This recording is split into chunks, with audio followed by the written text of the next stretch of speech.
What if everything you were taught about wealth is incomplete? What if money does not respond first to effort, intelligence, or strategy, but to something deeper, something hidden in plain sight that most people never learn to notice? Across history, there are moments when logic failed, planning collapsed, and certainty vanished. In those moments, most people panicked. But a few did something different. They did not fall into poverty. They entered abundance, not because they worked harder, not because they were smarter, but because they aligned differently, internally, psychologically, and spiritually. In this video, you will hear wealth stories that were never taught in schools, stories where money moved in unexpected ways, where loss became leverage, where surrender unlocked power. There are hidden patterns inside these stories, patterns that explain how wealth actually responds under pressure. If you stay with this video until the end, you will begin to recognize those patterns clearly. And once you see them, you cannot unsee them. If you haven't subscribed to this channel yet, subscribe now. We share deeply researched, high-quality content like this regularly. Content designed to change how you think, not just how you feel. As you listen, notice your own relationship with money. Notice where fear tightens your body. Notice where control exhausts your mind. Because wealth does not only live in bank accounts, it lives in decisions made under pressure. And sometimes, one decision changes everything.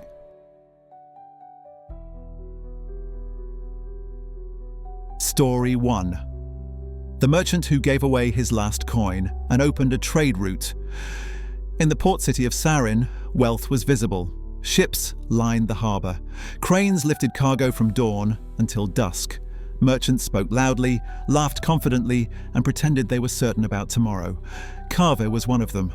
For more than 20 years, he built his fortune carefully. He never trusted luck. He trusted calculations. Every deal was measured, every risk was evaluated. He believed money respected discipline, and discipline required control. Outwardly, he was successful. Inwardly, he was never at peace. Even during profitable seasons, his mind raced. If a deal went well, he imagined how it could fail.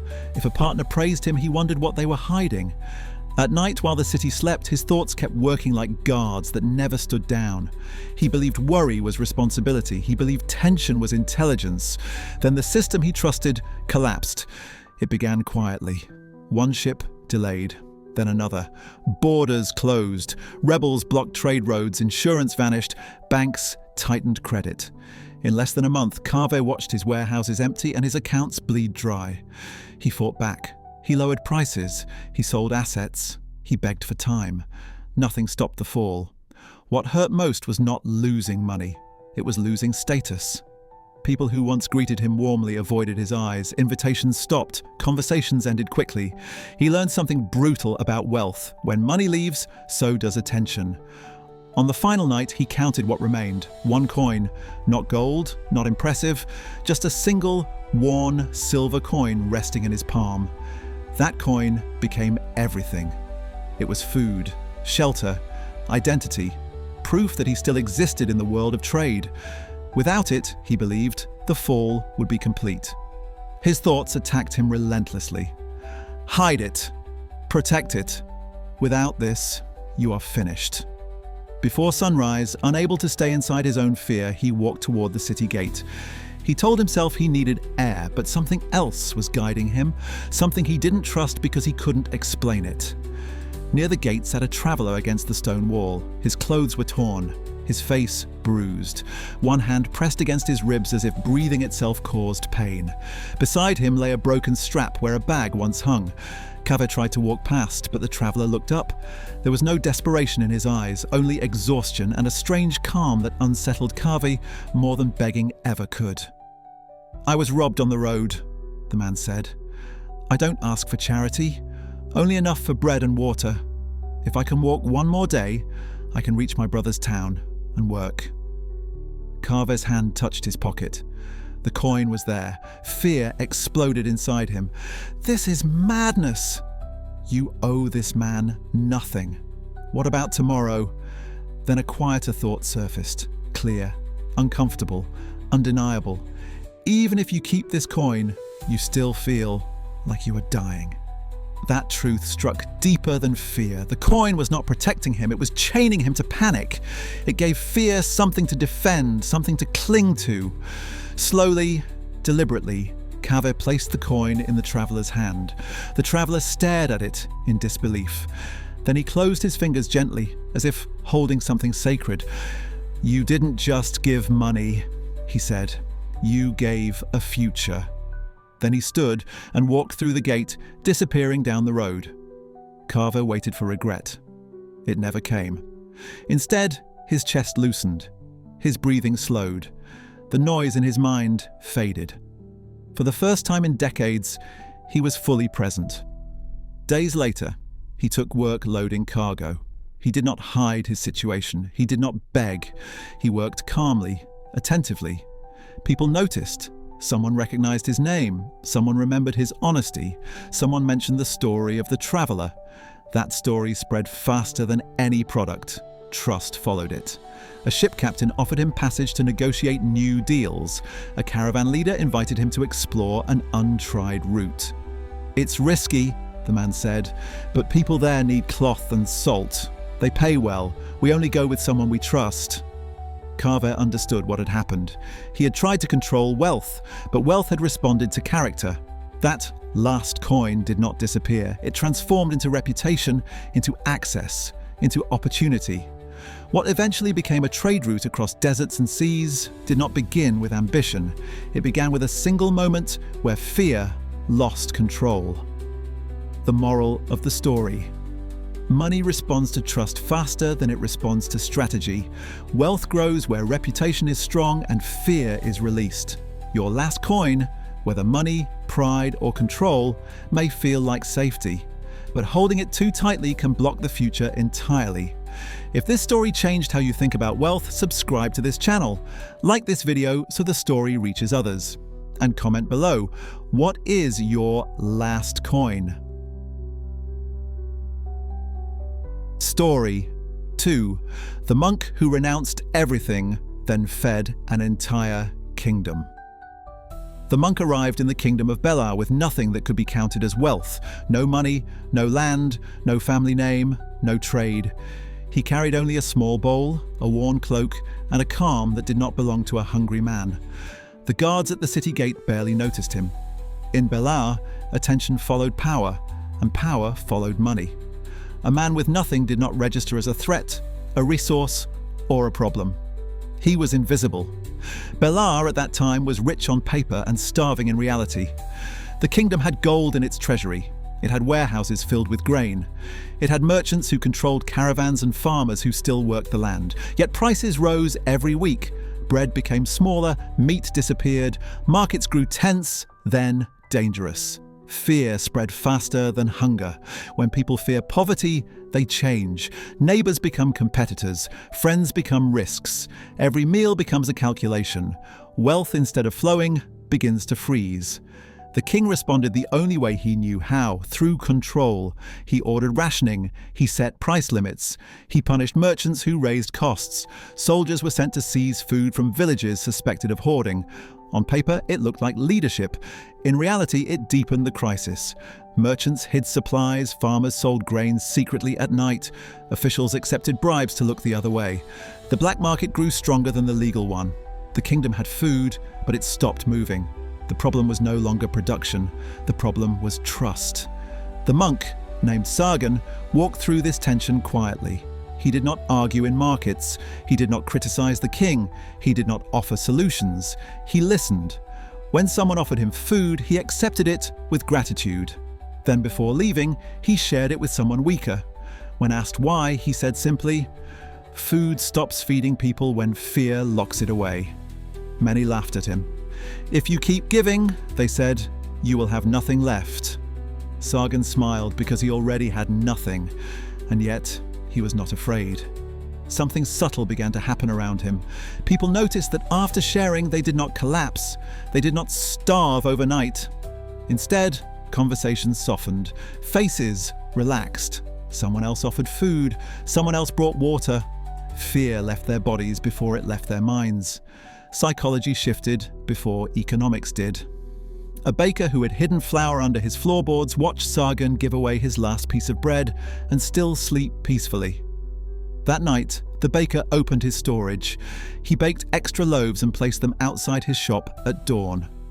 A farmer who had buried grain jars behind his house brought one to the village square after watching neighbors share without fighting.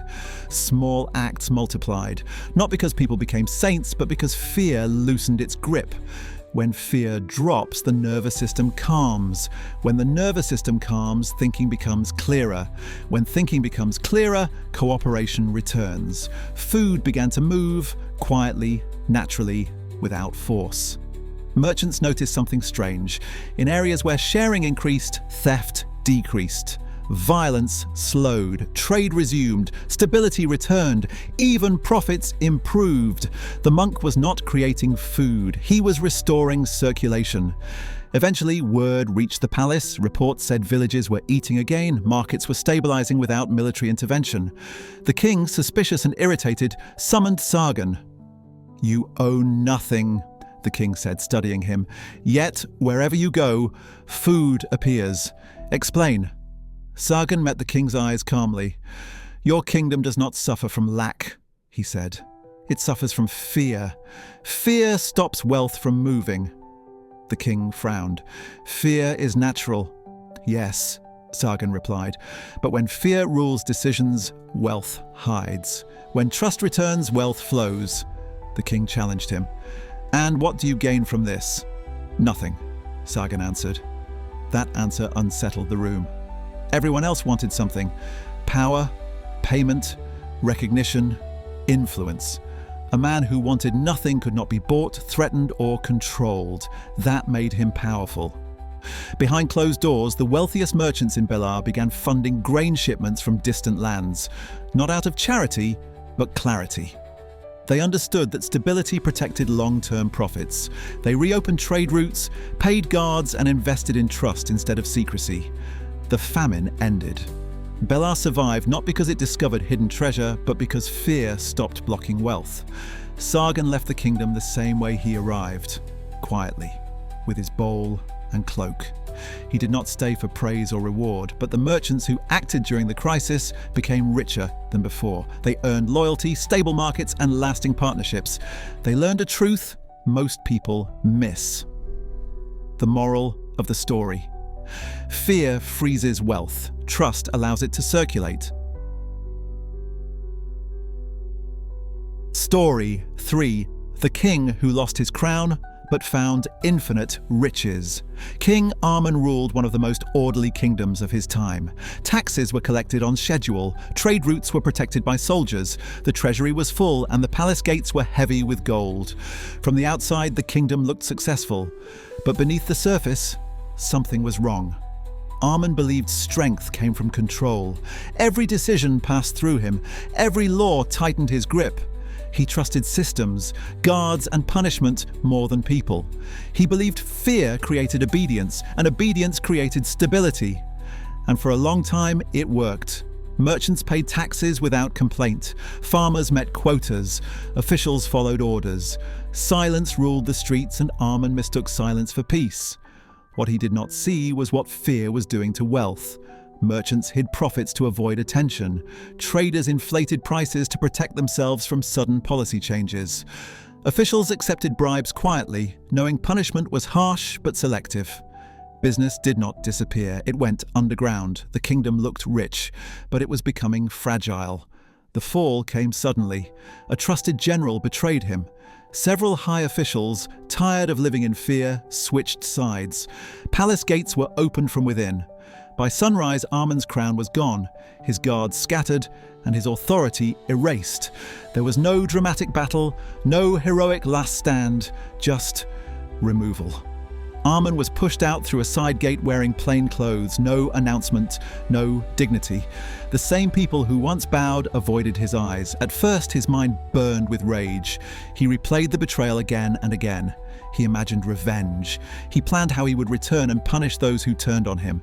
His thoughts kept him awake at night. His body weakened from lack of food. Pride hurt more than hunger.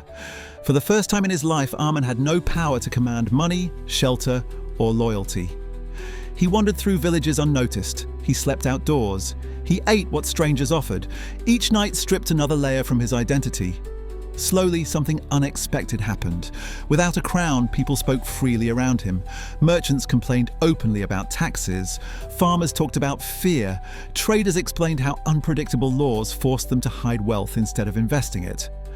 Armin listened, and for the first time, he understood. Fear had not protected the economy. It had strangled it. One evening, he watched a poor farmer share a meal with a stranger. The farmer owned almost nothing, yet his face was calm. Armin felt confused. How could a man with so little act without fear, while a king with everything lived in constant tension? Later, an old woman selling vegetables said to him, "Wealth grows where people feel safe to plan for tomorrow." That sentence cut deeper than any rebellion. One night, under the open sky, Armin finally stopped fighting reality. He allowed silence into his mind. The noise of control faded. In that quiet space, truth emerged. He saw his mistake clearly. He had ruled to protect his position, not the system. And when a system serves ego, it collapses under pressure. Weeks later, loyal villagers recognized him, not because of his crown, but because of how he now listened. He did not command, he asked, he admitted fault. That honesty created something fear never could: loyalty. A movement formed, not out of obligation, but belief. Merchants funded it, farmers supported it, guards joined willingly. When Armin returned to power, it was not through force, but consent. This time he ruled differently. He stabilized tax policies so merchants could plan. He punished corruption fairly, not violently. He protected contracts. He invested in roads, ports, and marketplaces. He encouraged open trade instead of secret deals. Money responded immediately. Foreign traders returned because they trusted the kingdom. Local merchants expanded because they felt safe. Farmers increased production because rules were predictable. The treasury grew faster than it ever had before. The kingdom became wealthier than it had ever been, not because Armin controlled harder, but because he controlled himself. He lost his crown and gained wisdom. And that wisdom multiplied wealth tenfold. The moral of the story: power without wisdom destroys wealth quietly. Fear-based leadership forces money underground. Trust-based leadership brings it back into the light. True prosperity grows where stability, fairness, and self-control guide decisions. If this story changed how you think about money and leadership, subscribe to this channel. Like this video so others can learn these lessons. And comment below. What would change in your life if fear no longer guided your decisions? Story 4. The alchemist who never made gold, yet lived like a king. The alchemist's workshop stood at the edge of the city, away from busy streets and wealthy patrons. Its walls were darkened by years of smoke, failed experiments, and long nights spent chasing a dream that never arrived. Inside, shelves were lined with cracked glass, strange powders, half-burned manuscripts, and notes rewritten so many times the ink had faded. His name was Elias. For most of his life, Elias chased one promise: the promise of gold. He believed that if he could unlock the secret of transmutation, money would no longer rule his life. He studied ancient texts, followed secret symbols, and spent years refining formulas passed down by men who claimed success, but left behind no proof. Each failure cost him money. Each failure cost him time. Each failure tested his belief. Friends mocked him. Merchants dismissed him. Other alchemists quietly abandoned the search and turned to practical trades, but Elias stayed. What confused outsiders was this: Elias never seemed poor. He ate well. He slept safely. He was never thrown out of his workshop. When wars broke out, his doors were not broken down. When famine came, he did not starve. When cities burned, his home remained untouched. People whispered about him. He must have gold hidden somewhere. Someone is funding him. He knows something dangerous. None of these were true. Elias had failed completely at making gold, but he had mastered something else. While others obsessed over outcomes, Elias focused on understanding systems. He learned how people thought, what they feared, and what they valued. His mind was calm. He did not chase money. He did not beg for funding. He did not exaggerate his progress.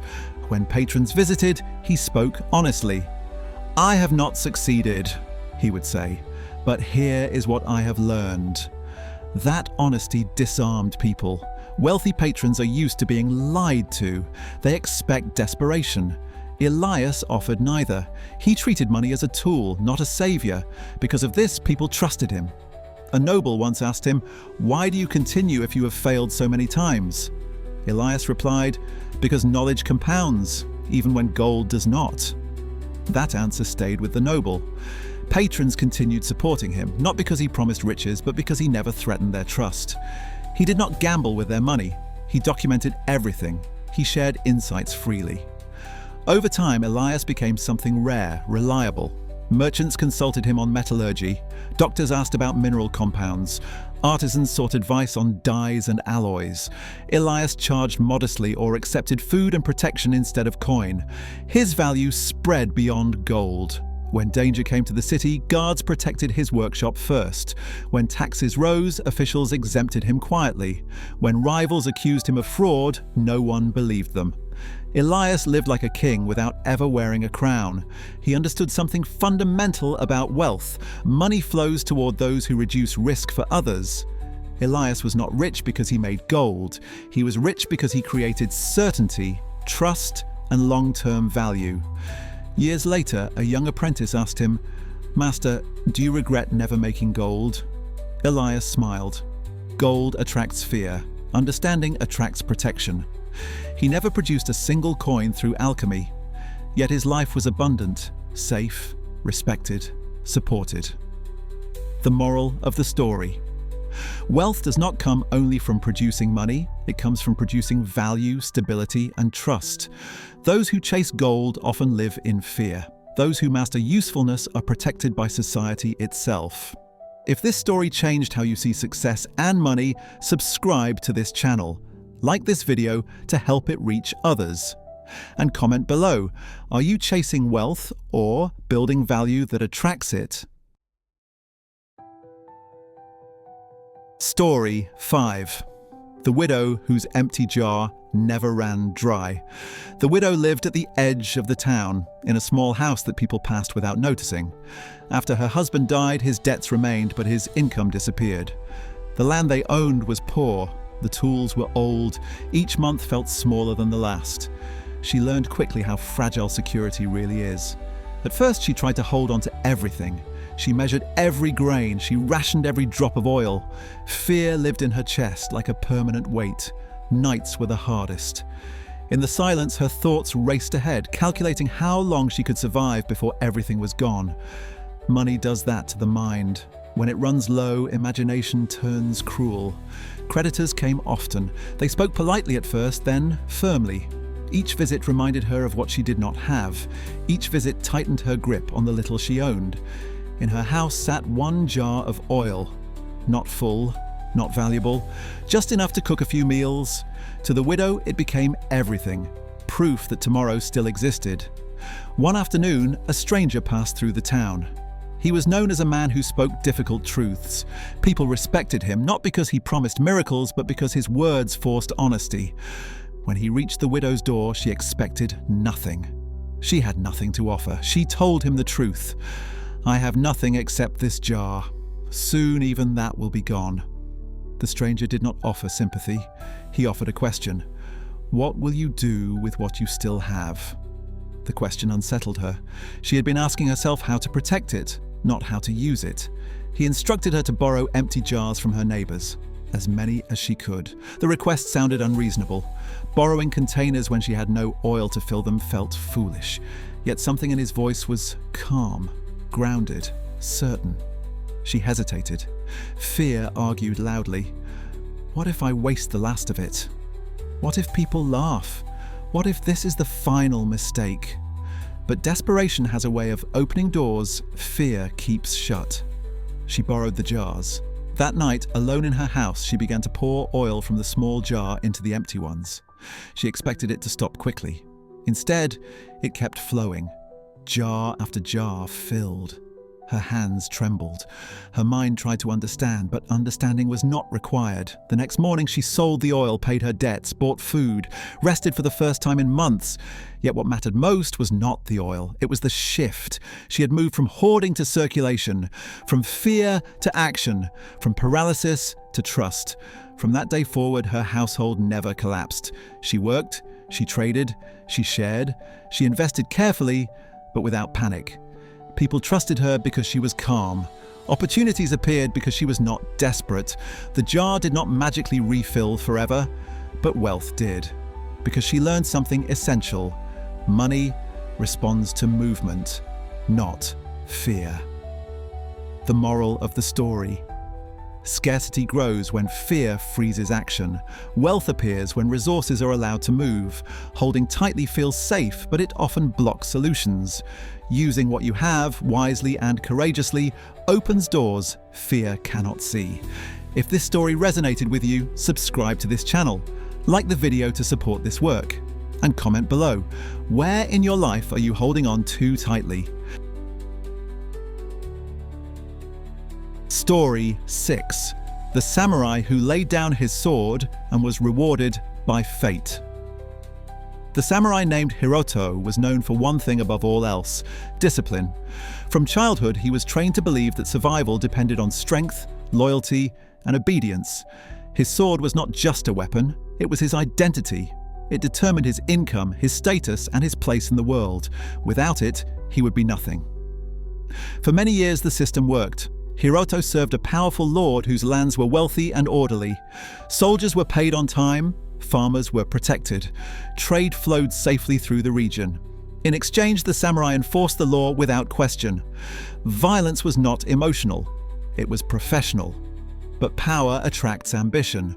When the lord died suddenly, his heirs fought for control. Alliances fractured, promises lost value overnight. What had once been a stable source of income became unpredictable. Soldiers were told to choose sides. Loyalty was tested not by honor but by opportunity. Hiroto received an offer that could secure his future. A rival faction promised wealth, land, and protection if he would assassinate a former ally. The task was simple, the reward was large. Refusing it meant becoming a target himself. For the first time, Hiroto faced a decision where survival and honor stood on opposite sides.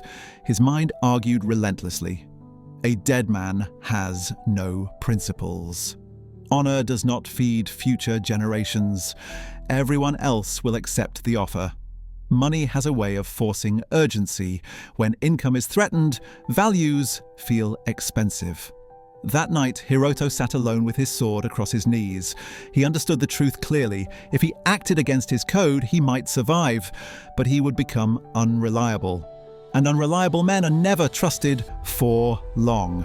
Trust, he realized, was the true currency of power. At dawn, Hiroto made a choice few would make.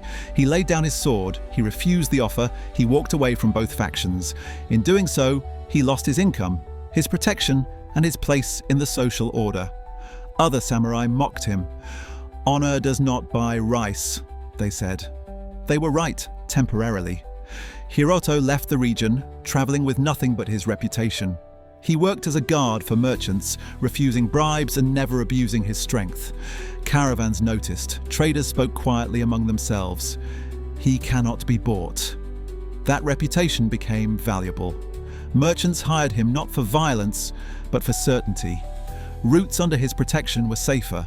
Theft decreased, trade increased. His calm presence reduced risk, and reduced risk attracts money. Years later, when conflict destroyed the rival factions, their wealth vanished with them. Hiroto remained. Local leaders invited him to train guards. Merchants funded his work. Families trusted him with their safety. His lineage became secure, not through inheritance of land, but inheritance of reputation.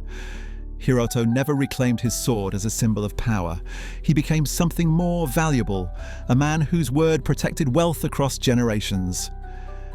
The moral of the story: short-term money often demands long-term damage. True wealth is built on trust, reputation, and consistency.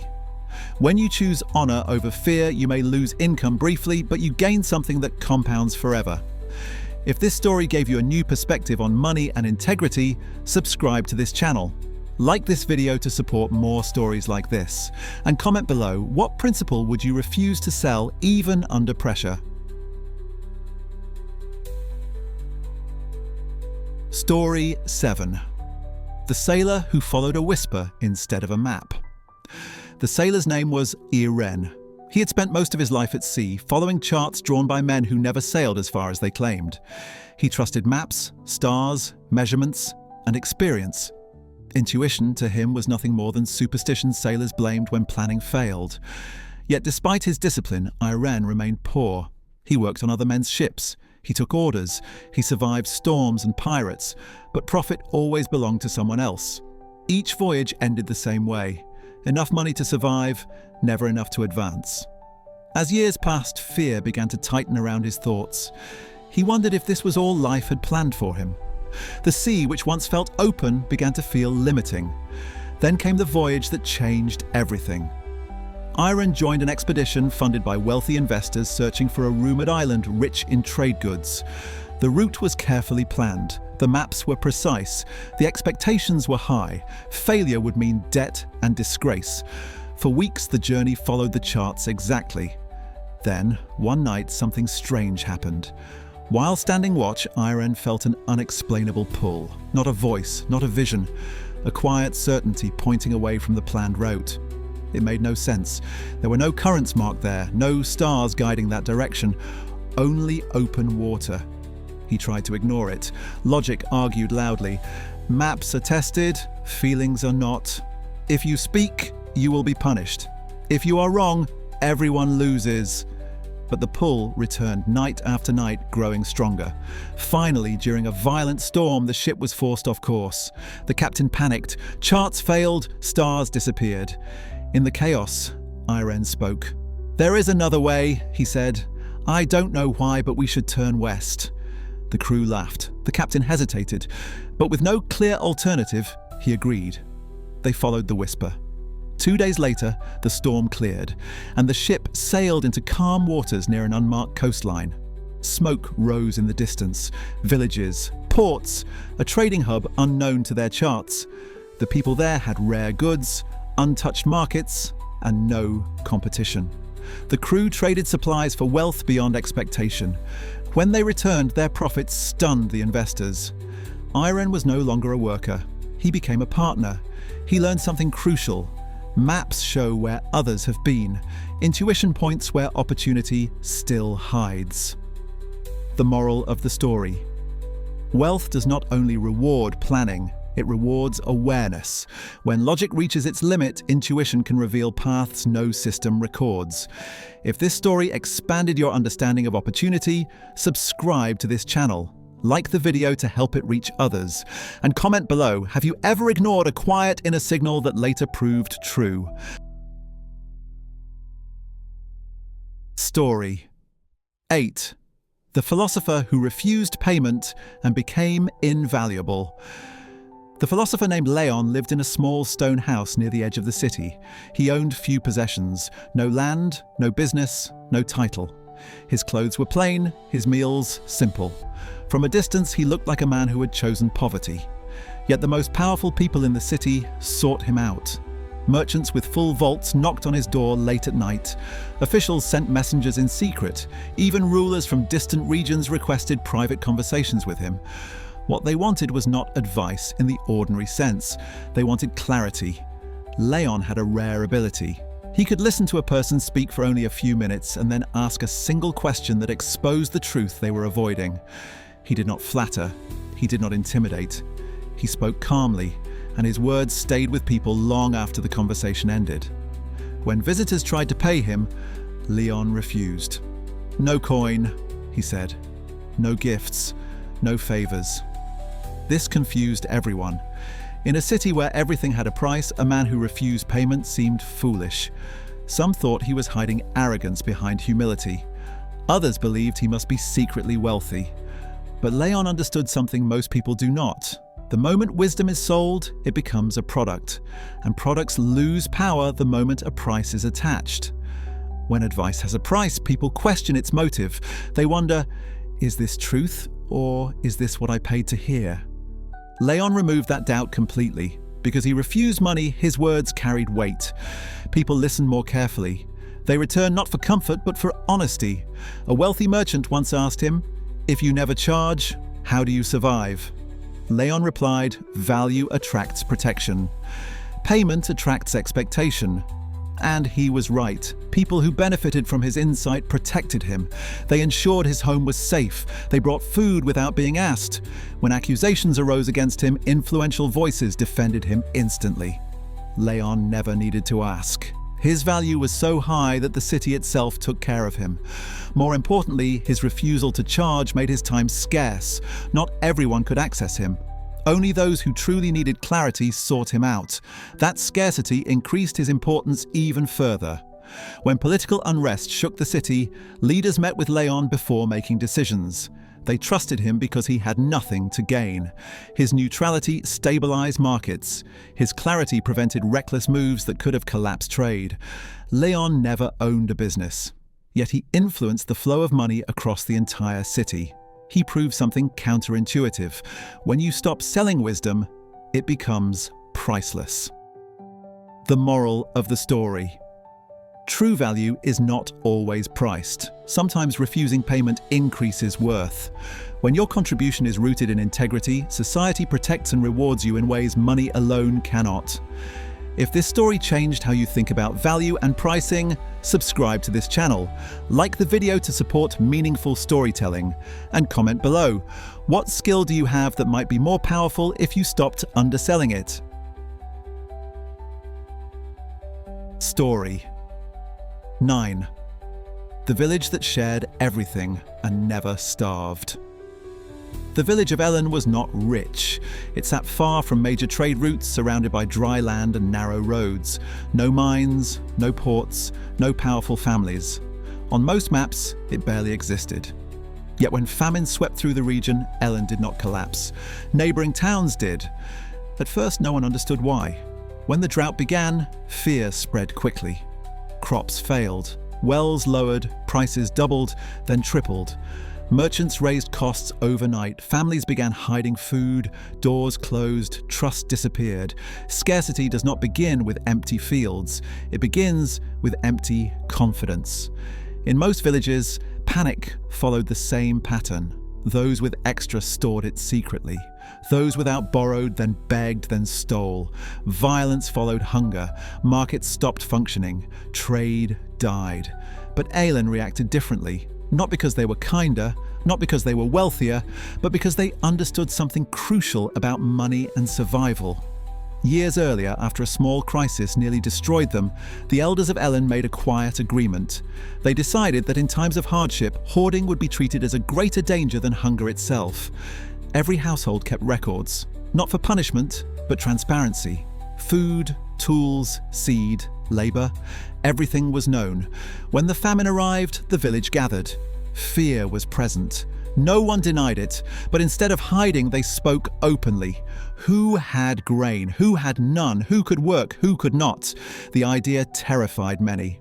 "If we share," some argued, "we will all starve." The elders answered calmly, "If we hide, we will starve separately." So they shared. Not blindly, not emotionally, strategically. Those with grain shared with those who had labor. Those with tools shared with those who could repair wells. Families rotated cooking.